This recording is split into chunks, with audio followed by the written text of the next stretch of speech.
Hey guys, this is Miasma here from Gyre Media, and I got my buddy RK with me, What's going on, guys? Been a and while. we're gonna shoot the shit a little bit here, talk a little bit of about anime, and mostly one in particular. But what I want to get out of the way is man, what have you been watching lately? I've been kind of keeping up with some of the more mainstream stuff. Been watching My Hero Academia a lot. I'm waiting for the episode that's coming out this morning. Actually, kind of excited for that. Nice. And, yeah, really been enjoying that. I'm a little behind. I'm a little behind. I think I'm like 2 weeks behind on that or so. The last one I saw was when they were getting their names. Yeah, that was 2 weeks ago, and Okay. then he goes in because they talk about like doing their Internship. internship, and the guy he goes and interns with is kind of cool. He's very very very similar to All Might, but I don't want to say too much because Yeah, I want you yeah. to really like get the full experience with it. No, I get you. I'm loving My Hero Academia. It's super super interesting. I like how they take like superheroes. Yeah. Yeah, it's definitely I forget who I saw, but it was definitely kind of a cool review where it's like it's the anti Naruto. I forget who said that. It might have been like Chibi or somebody like that, but they made a really really cool point of how it's not really for the group. It's not working together only. It's like everybody's kind of for themselves, which is definitely more of a Western concept, and I think that's why it's so popular over here, especially. Yeah. Um, Loving that. Did you finish Titan season 2? yeah, I finished. I think I finished it the week that it ended. Yeah. It was exactly what I thought it was going to be. It was very much like the first season where not enough happened fast enough for me to like super enjoy it, but at the same time like I still liked it. I had fun, but it's still not making my top list, and I know that's going to trigger some people, but like you know what? I'm triggered. No. I have a. That's not really a one-liner, but this is like how I describe if someone never seen Titan before. It's the ultimate show where it's like, hey, this is interesting. We're gonna raise a bunch of questions that make it more interesting. We're gonna not answer a lot of them and barely answer some of them and imply that there's answers to more questions, but we're not going to tell you the answers. We're just going to, and then we're going to hype it up insane. And you're going to have episodes that are wicked hype, and then you're going to have some moments that are boring, but the hype's going to keep you paying attention, man. That's what I picture I just like the entire staff of that show doing. they rely so much on the hype of that show to just like keep it alive. I think. Yes. Whereas all the manga people are like, I wonder, like people that have read the manga, I wonder if they like care, because I don't think so. It's definitely that shows like it shows how like even in the couple years, I think like 2000, when did season 1 come out? I think that was like 2011 or something. It But like was, yeah. so in the 6 years, like back in like 2011, like everything was Attack on Titan. Yeah. And then you come to 2007, and I don't know if it's because people got like fed up with waiting on it or whatever, but it seems to have. I mean, it's still one of the more popular shows, but I feel the balance is definitely much more spread out amongst other shows. Like you see videos of people actually talking about other anime, and back in 2011, it was like fucking Titan episode recap, fucking Titan theories, Titan. Yeah. Like Well, what's in the basement?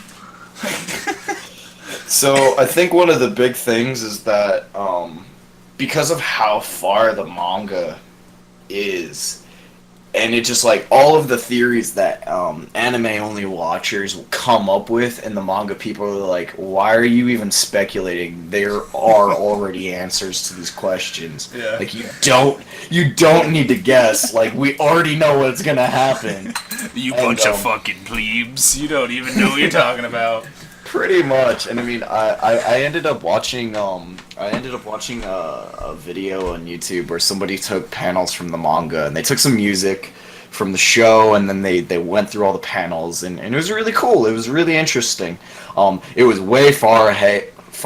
Like I saw the title, I couldn't help myself, super spoily, and I kind of ruined it. And then I was like, well, I already know what this is about. I guess I gotta just like start looking stuff up at this point.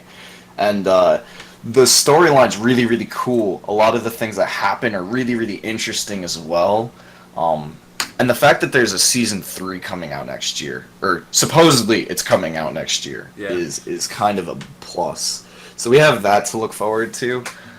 I just don't see them really getting far enough to explain a lot of what's going on. I mean, especially with all of the other Titans that, all the other changers and things like that. So there's a lot of really interesting things that kind of go into it. But the way maybe I'm cynical, but the way I look at it now is I watch Titan when I want to turn off my brain, because I know I don't want to think, because they're not going to give me the answer anyway, and I don't want to come up with a wrong answer. So, but that's a good segue. We were talking about thinking, because we both, it's weird, it's like we planned this. We both watched a show that makes you think a lot. Serial Experiments Lain, as you can see on the screen if you're watching on the YouTubes. And if you're not watching on the YouTubes, I don't know how you're listening to this. Yeah. We gotta expand our presence or something. You have hacked into the Wired if you are hearing this not on YouTube. But for anybody who doesn't know, big cult classic, Serial Experiments Lain, came out in 1998. From I believe it was written by Yoshitoshi Abe, who went on to do work on a show called Haibane Renmei, and did the character designs for a show called Technolize. And basically, all the stuff that he's worked on, well, these examples, are of the mindfuck category, where it's not like the most like linear kind of stories. It's just like way deeper than the superficial level. And Lain is no exception. Basically, the story, I'm not going to spoil it. There's going to be spoilers later in this, but well, I'll definitely put out a warning first. But what you need to know about it, I guess, going in is basically, so there's a 14-year-old girl named Lain, and she lives kind of a lonely life, I would say, and she's kind of like disconnected from those around her. In this world, the internet is called the Wired. And it is a very, very popular thing.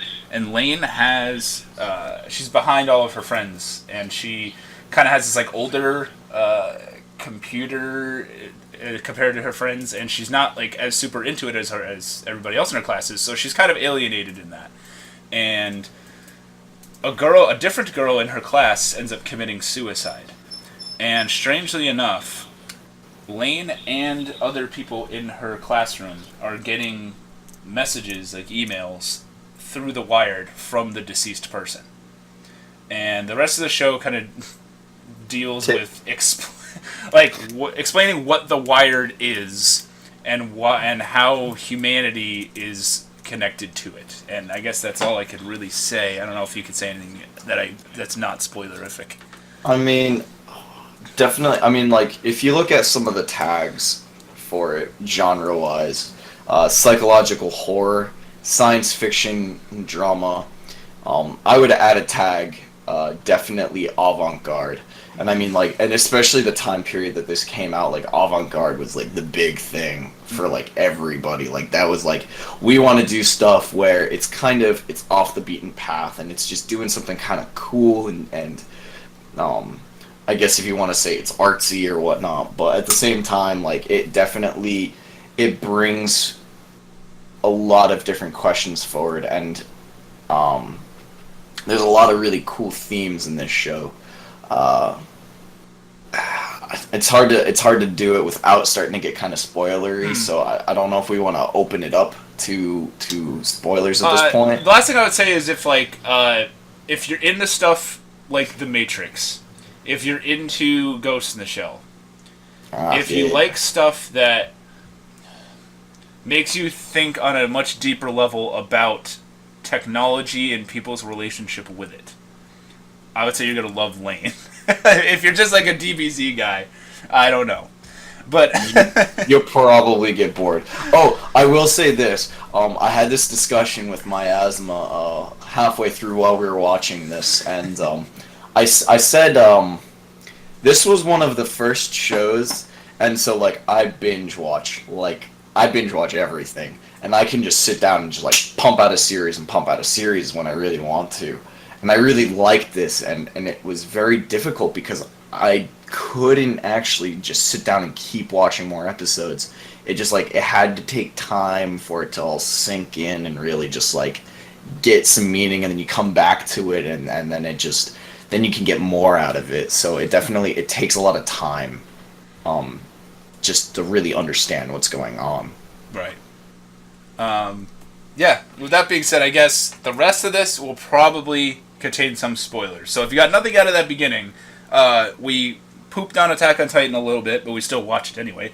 My Hero is good, and please watch Serial Experiments Lain. I don't think I'm gonna be doing a formal like review of this. I think I'm gonna cover it kind of this podcast. But I would say in the miasma system, I would say at least stream this. I think this goes along the lines of Watamote, where you're going to. I would recommend that people stream this and see if it is for them. Luckily, you can do it for free over on Crunchyroll.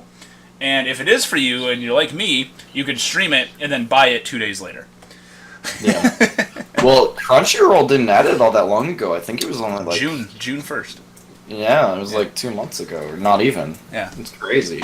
Yeah. All right. So the rest of this is gonna have some spoilers. So, if anybody jumps off, we'll see you.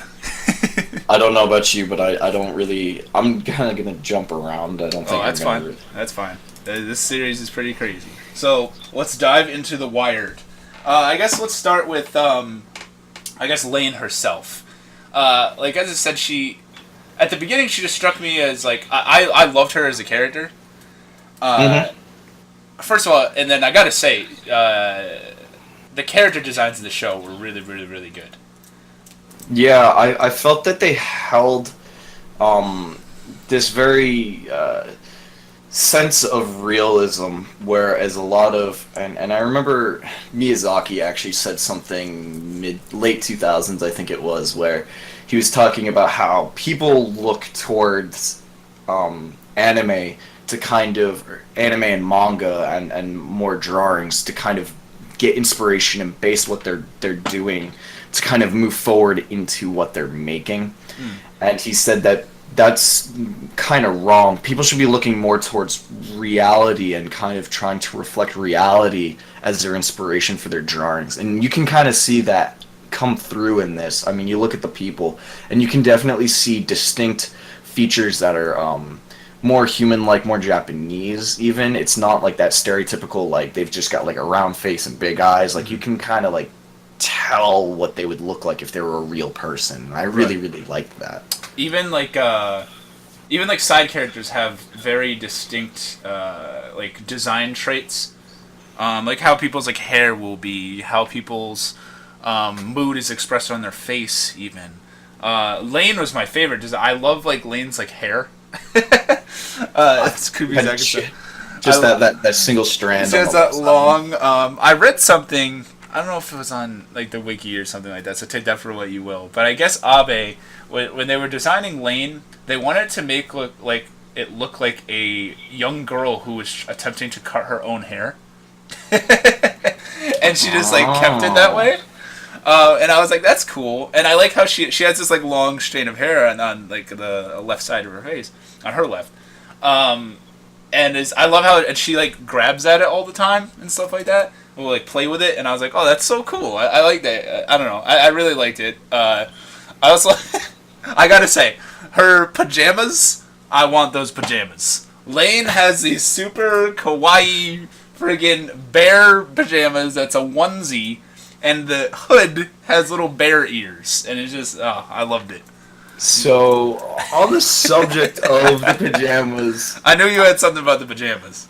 So there is. I kind of. So when I started watching it, they were in the art style. I noticed there was a very, very distinct light and dark thing that they were going on throughout this whole show. And I mean, like, the way that they drew their shadows, it wasn't just like a darkened space or like black. And I mean, in some shots it was, but they very expressly wanted you to notice what was shadow and what was not. And at first I kind of I had a couple of things running through my mind. I was kind of thinking, oh, maybe it has something to do with the dark web, the deep web. Maybe they're trying to represent, like, touching upon, like, the part of the internet or the wired that a lot of people will be able to access, and the part of the wired where, like, not everybody is able to access. And over time, actually, I think my opinion on that changed. I don't think that's what they were going for, but it's definitely, like, they definitely wanted to utilize shadows very intensely. Yeah. That being said, looking at when she was wearing those pajamas and looking at she had a window and a windowsill that had a bunch of, like, stuffed animals. Yeah, all lined up, right?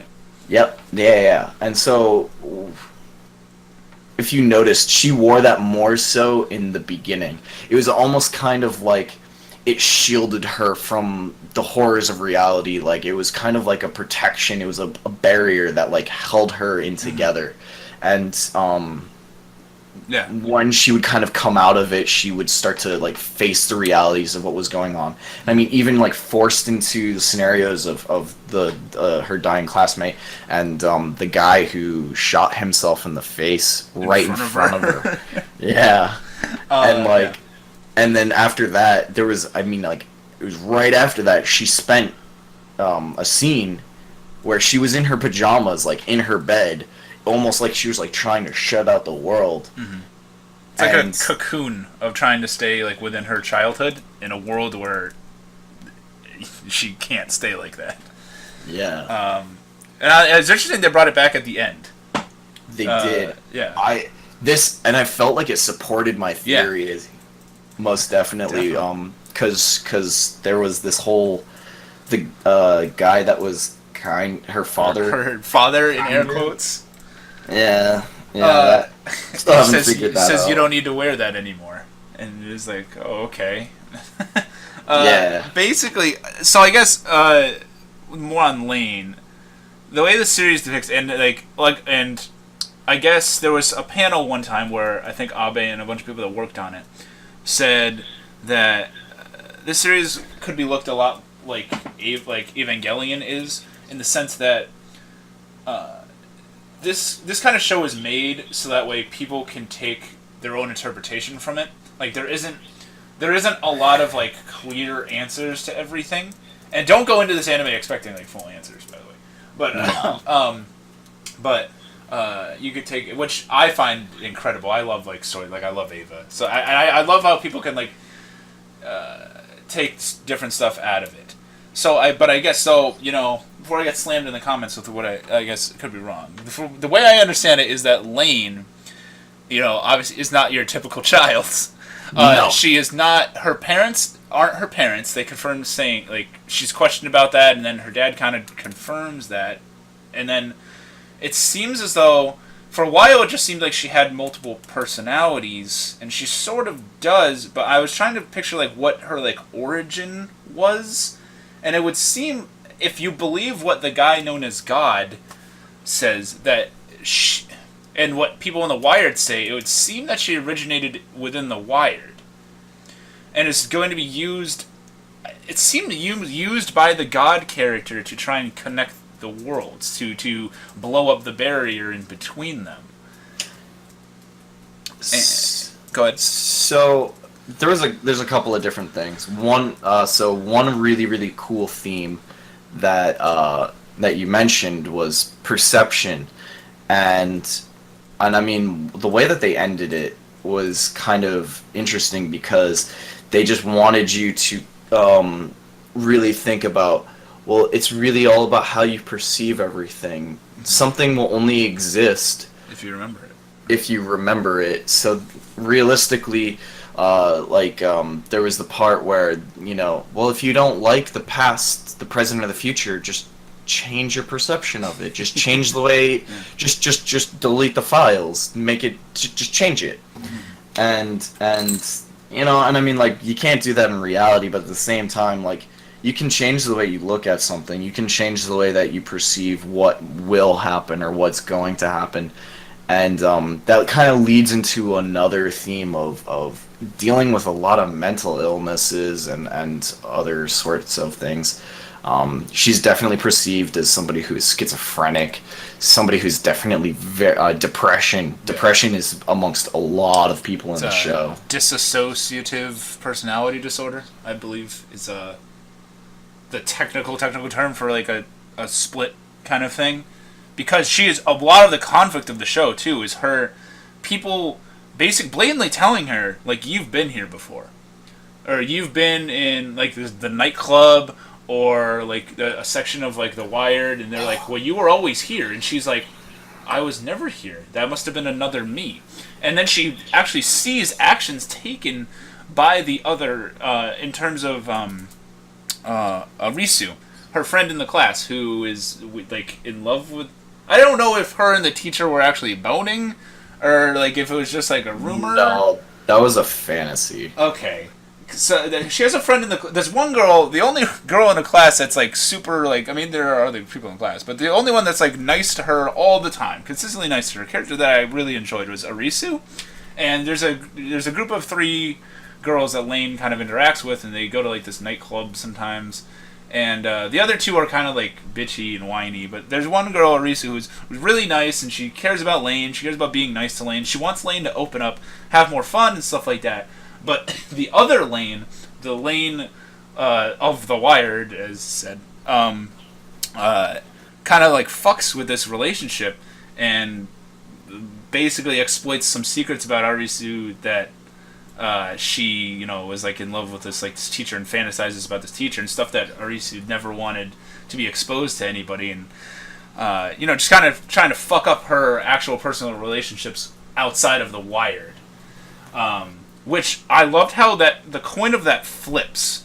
So like Lain has, like you said, like the ability to delete stuff, to override stuff. Mm-hmm. So because she doesn't. Not until much later. But she gains that ability. So, for a lot of the series, she feels like so super alienated and confused. Yet she comes into terms with how powerful she actually is. And she really is, because she is not limited by what humans in the real world have access to.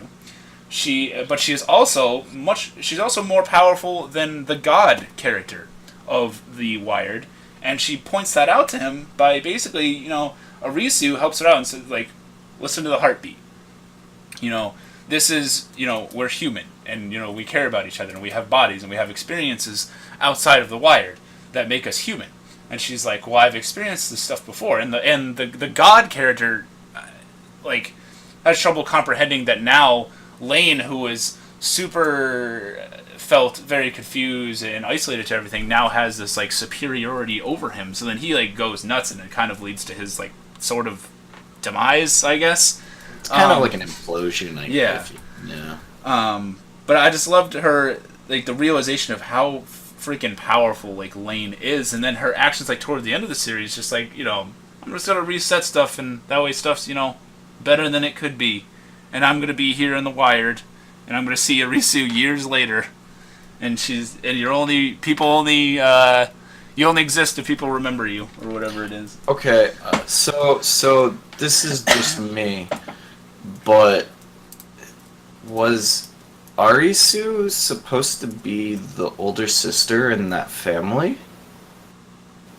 Because I don't remember them ever naming the older sister. The sister, I was gonna get to the sister. The sister is a different person, but she confused me a lot because I didn't get what was going on with her.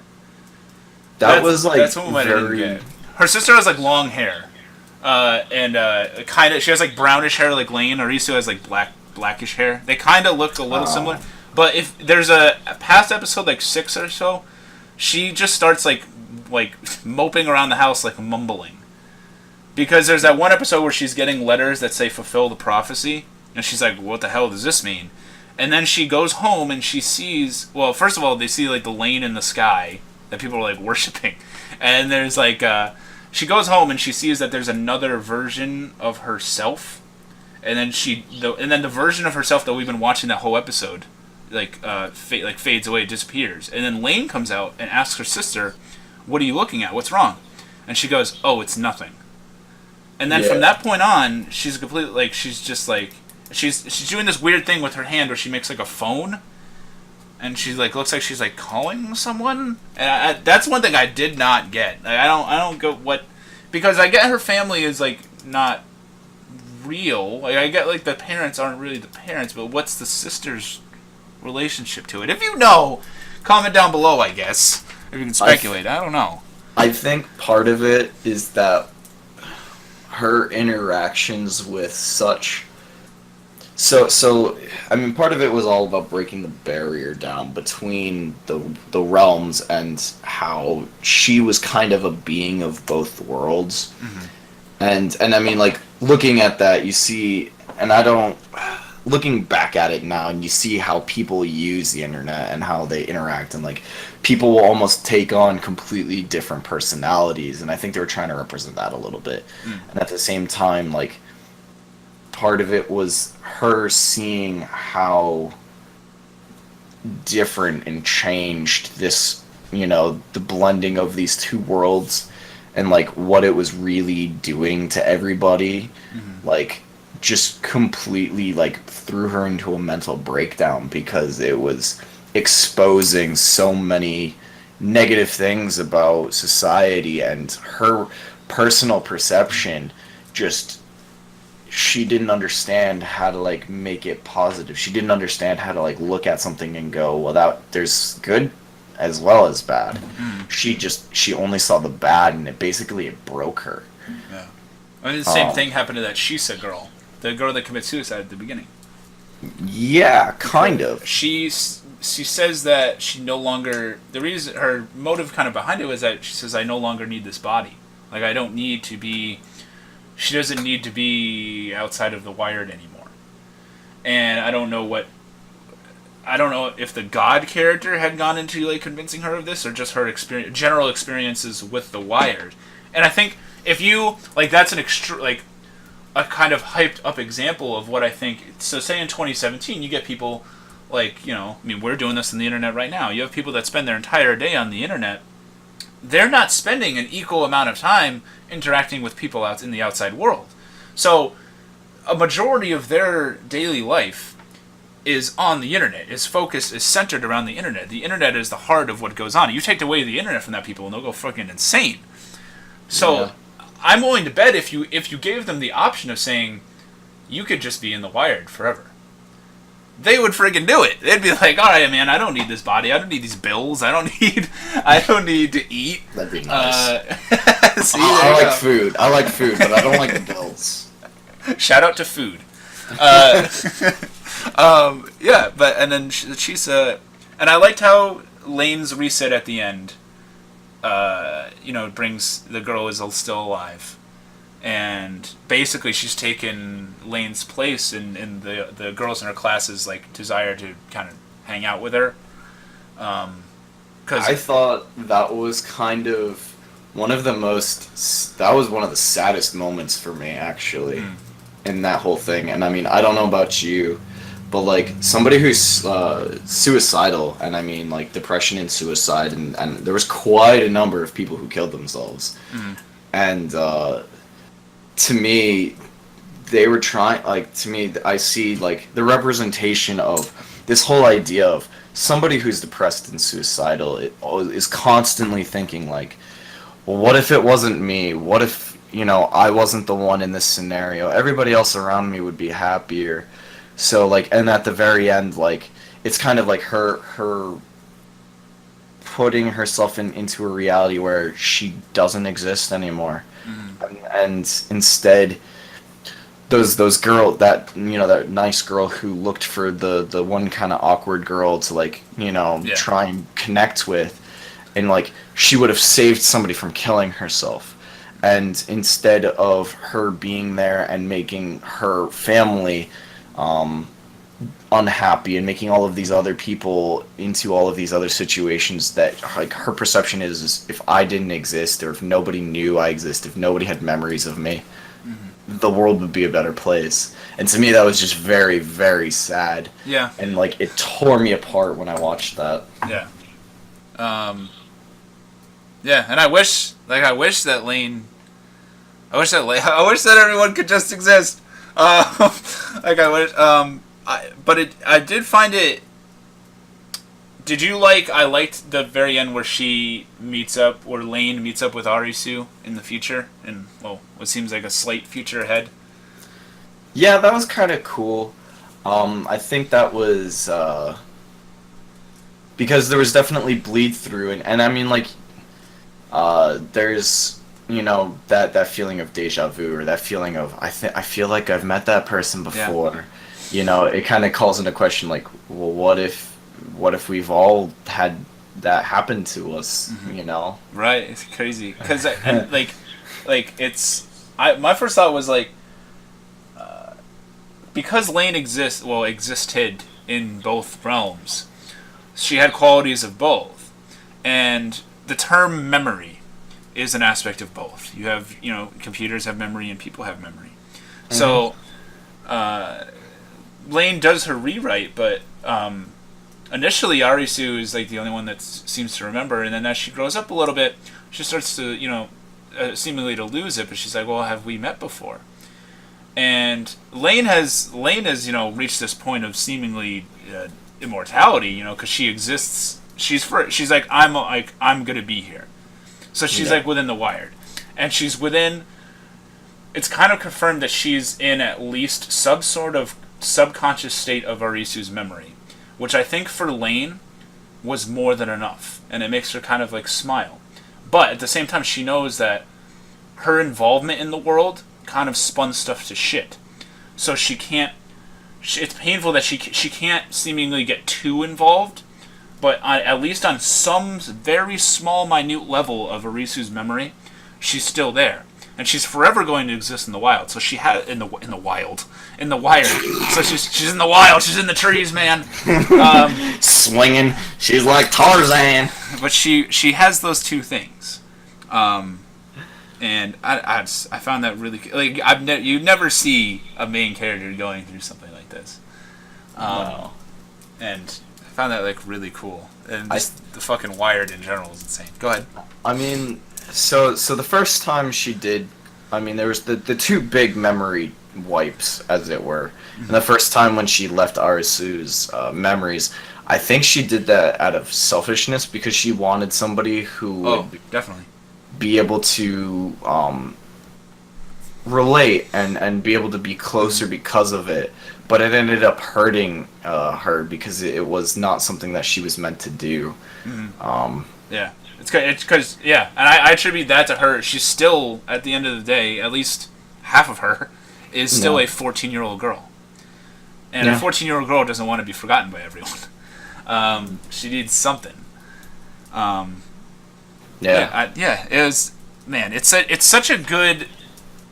This anime is such a good commentary on human relationships between each other and our relationships with technology, because you find like I was almost like it's hit close to home, like people at the very beginning. Her dad is like Lain's father, in air quotes, is like he's like seemingly on his computer like a lot, and like Lain will go like talk to him, and people go talk to him, and it just seems like people don't have like actual conversations anymore.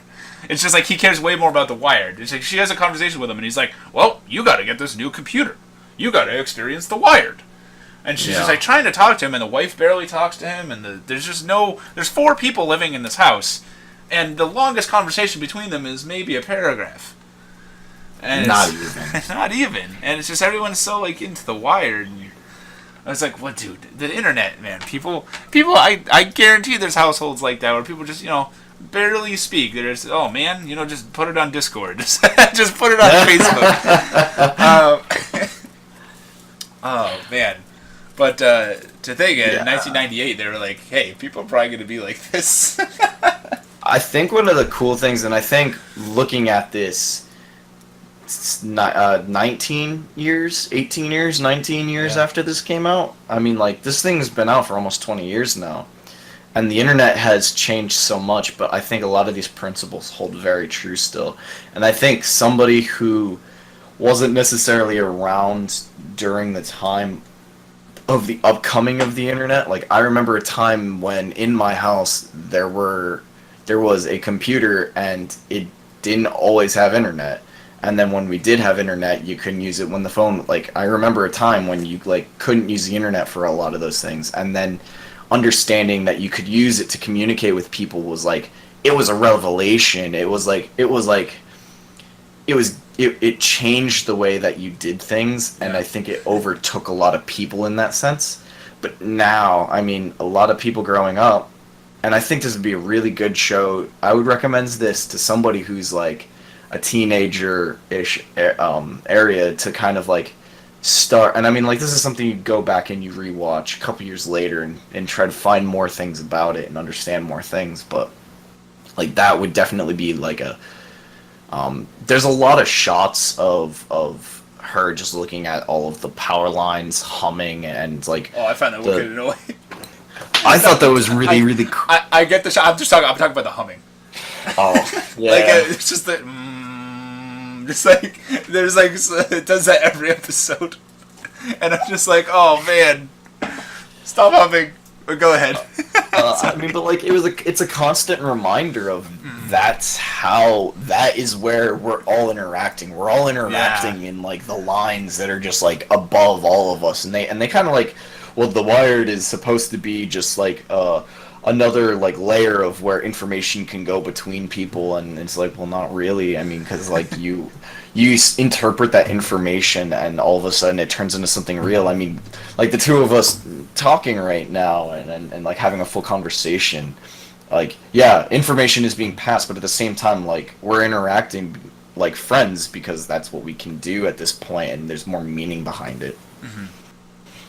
I thought too, I was like, man, if that thing breaks, the world is gonna go insane. Which is true. Like, if my Wi-Fi goes down here, it sucks. Yeah. It just go into like a rage, and like my job even, without going into crazy detail, I suppose, but like without the internet, like my job, I can't, like, it doesn't function. Like, it's just because you interact with a lot of people on the other side of the country. Yes. For the most part. Yeah. Right. So I do like a lot of like remote work, and so like stuff. So I need emails. I need to access websites and stuff like that. And our Wi-Fi has been down at work and stuff like that. So it's just nothing can really be done because we can't like process like orders and stuff like that. We can't like contact like other branch offices and stuff like that. We literally are just like we're just floating, just sitting there. You're screwed. You can't do anything. Yeah. Which is it's funny because our whole our network at my work actually went down when so I'm currently on night shift, so overnight it was down all night, and it didn't even affect us. We honestly we could do all of the work that we needed to be doing. Like, there was no change, but so then we were talking about, we were supposed to like inform some people about some stuff through email, and like it was like a difficulty for people to just realize that, well, email's down, so we'll just wait for that person to come in and then somebody go up there and just tell them what we need to tell them. Like, it was like a difficulty for people to just like come to that conclusion. It was baffling to me.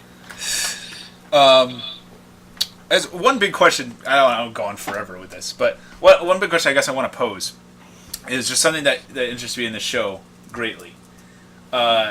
Was who, and when the world resets, it confused me about this even more. Like, I had a little trouble understanding Lain's relationship with the parents, well, I guess her father specifically. So her father and the relationship with, there's a character who he acknowledges that he isn't God, but she calls him God, so he recognizes himself as God. So there's a character within the Wired called God, and I didn't quite understand like her parents. It's kind of, and then there's a thing called the Knights who are trying to like, keep kind of the Wired and the real world separate in a sense. I thought the Knights were trying to bring it together. Oh yeah. You're right. I'm thinking of the guys with the things in their eyes. Oh yeah. Okay. Then there's the Men in Black. My mistake. Jesus. Yeah. Then there's the Men in Black who like get massacred. But like the God character, states that he created Lain to separate this border, and then like not the Knights, but the Men in Black remind her that Lain doesn't have any real memories of her family on Earth. Like she's like, you don't know anybody's birthday, and she's like, I don't, and you don't even know how long you've lived here, and she's like, I don't.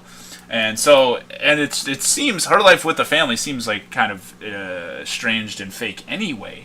But at the very end, she when she's like resetting everything, we see that people that are dead are now like back to life and stuff like that. Like Chisa, who had killed herself, and then I believe we see the man who shot himself in front of her is now alive, and the Men in Black are alive. They now work for an electrical kind of company, and I mean, they were putting wires up. They were, yeah. And then there's a guy in a suit walking with a phone. He's talking about how he's going to quit his job today. He's like, I'm going to quit today. And he looks a lot like the God character.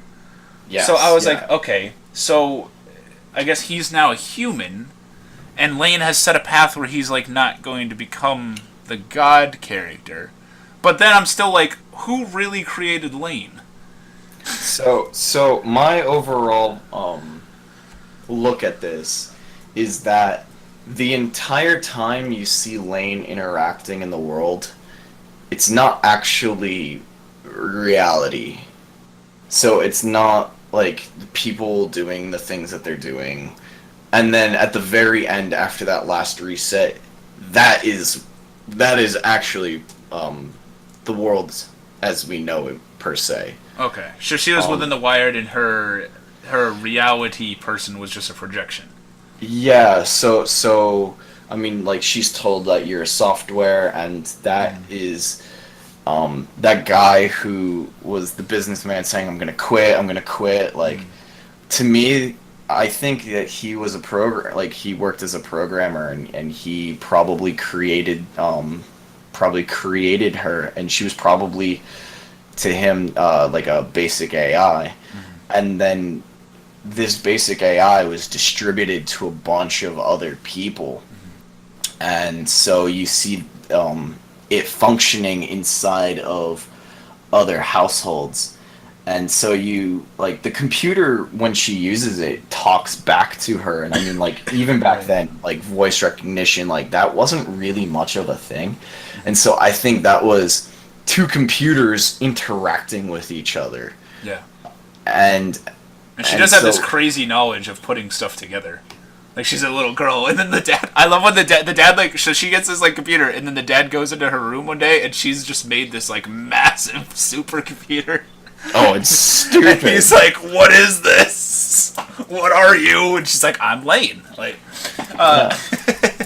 But I think that him, like, saying that, like, being a father figure was just like him being a user of her program, and he became very attached. He ended up like connecting to it. Yeah, loving her, really. Yeah. And then his appearance at the end. I think your explanation is definitely super valid. The only other thing is at the end, she's back in her bear suit thingy, and your bear suit there definitely ties into that. But the dad is there, and he's like, you were set, and he says something about like doing this next time or something like that. And he's like, you don't have to wear that anymore. And then she like turns up, and it's her, and she's like up in the clouds with the dad at a table.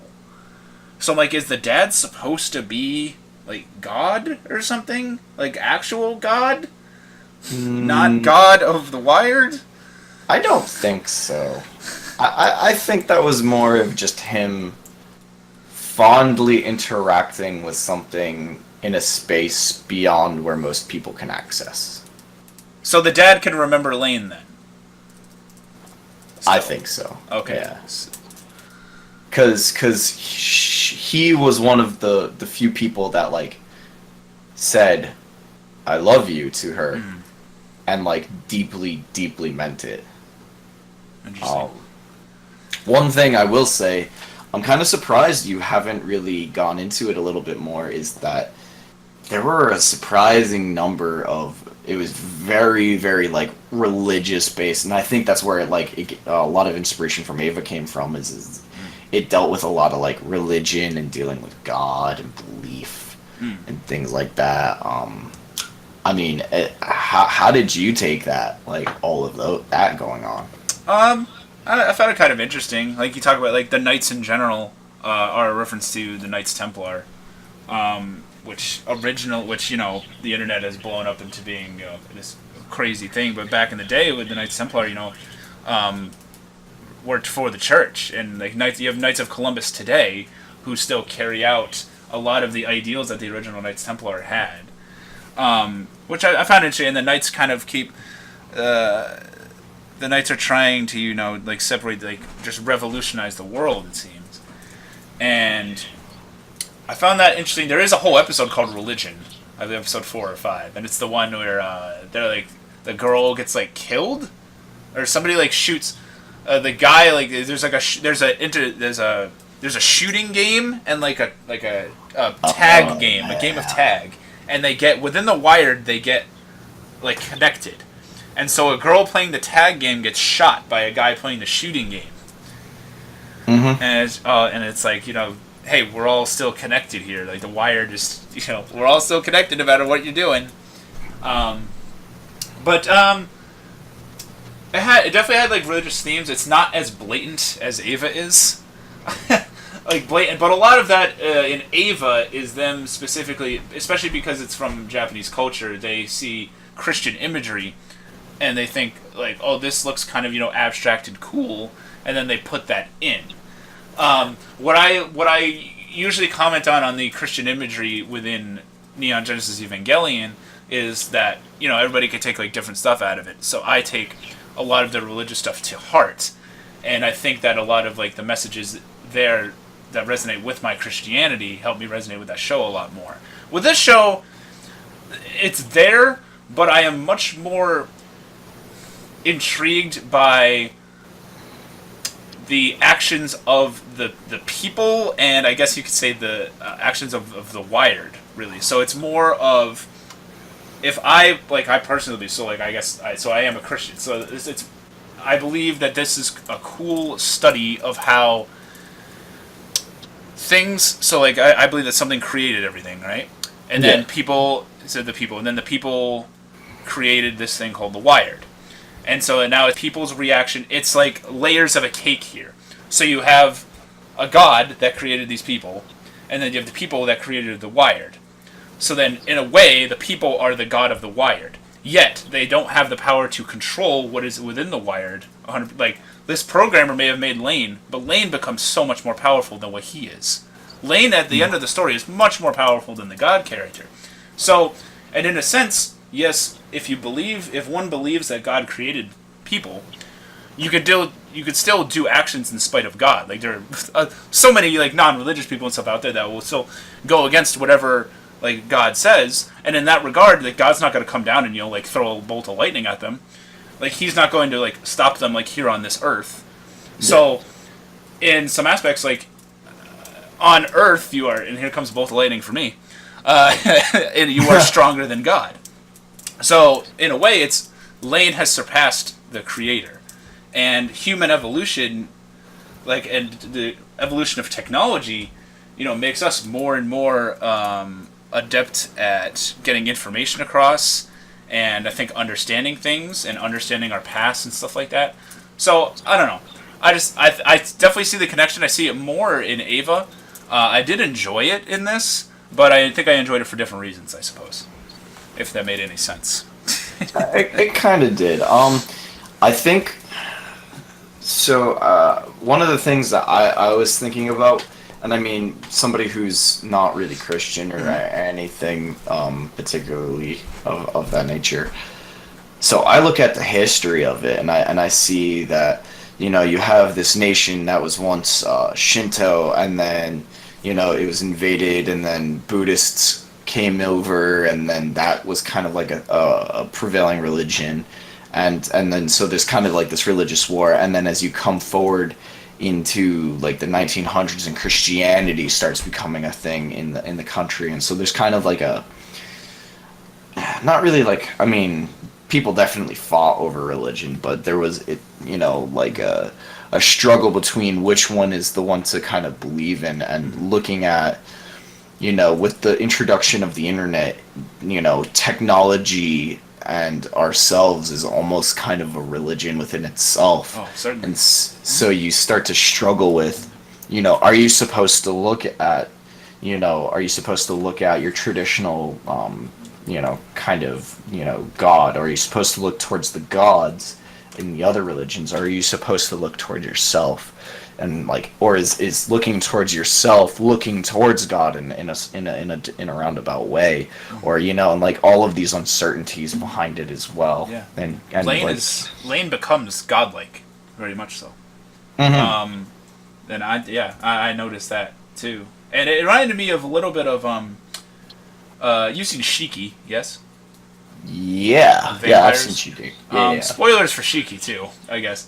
At the very end of Shiki, well, okay, I guess I won't say the character specifically, but Shiki it's a vampire anime, and one of the characters, I guess I won't. Okay, so people become vampires, and their outlook on becoming vampire. A lot of the show is the psychological aspect of, is it really like these vampires are trying to eat us, but we're going to do whatever we can to massacre these vampires.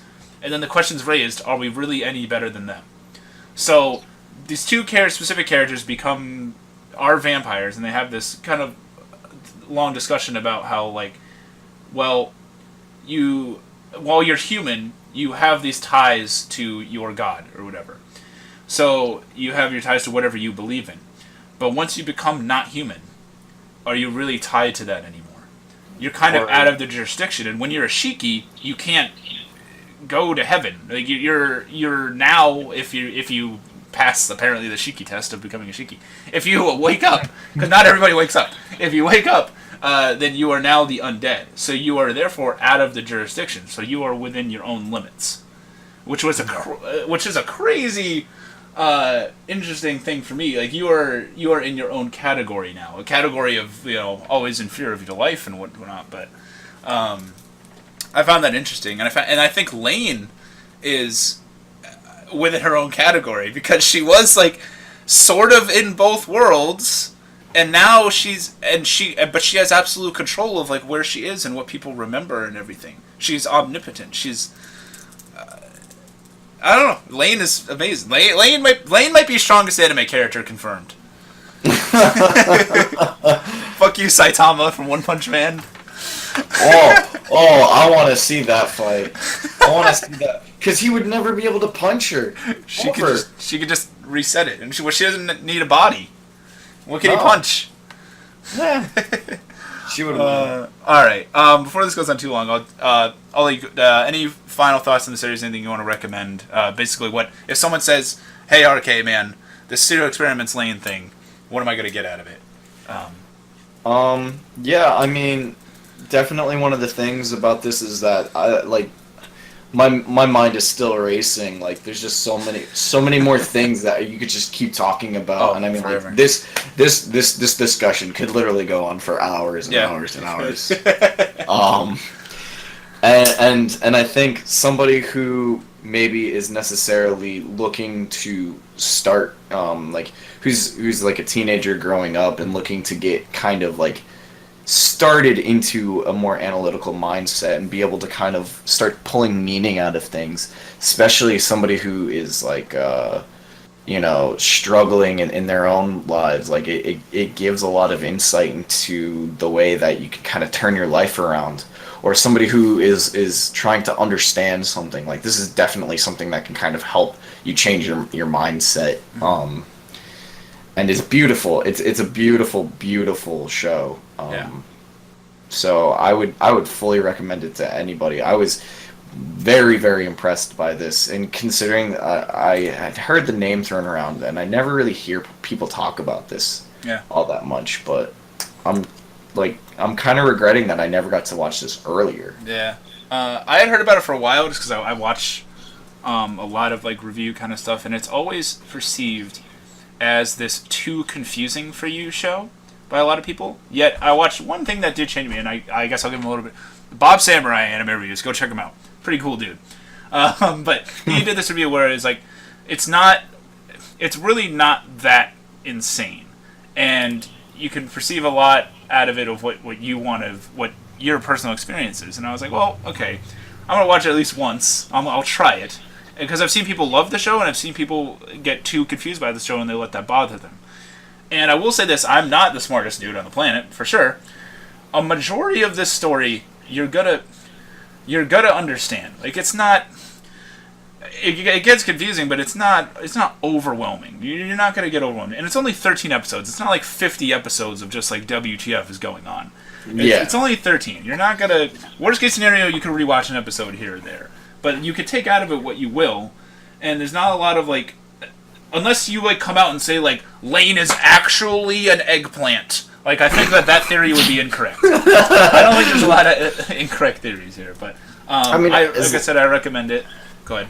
As long as you don't take the show at face value, yeah, I think you will be okay and you'll be able to understand it. Yeah, you'll be fine. You'll be fine in present day. Present time. Alright, and with that, I am Miasma from the Gyre podcast with my man RK. What's up? And, if you guys want to talk about Lain, go down below. Try to avoid some of the spoilers because I do want some people that maybe haven't seen it to watch like the beginning of this video. But tell me what you guys thought about Lain. Definitely a big cult classic here. Are we dead wrong about a lot of stuff? Because I know you'll let us know anyway. But yeah, stay tuned to Gyre Media, and signing out.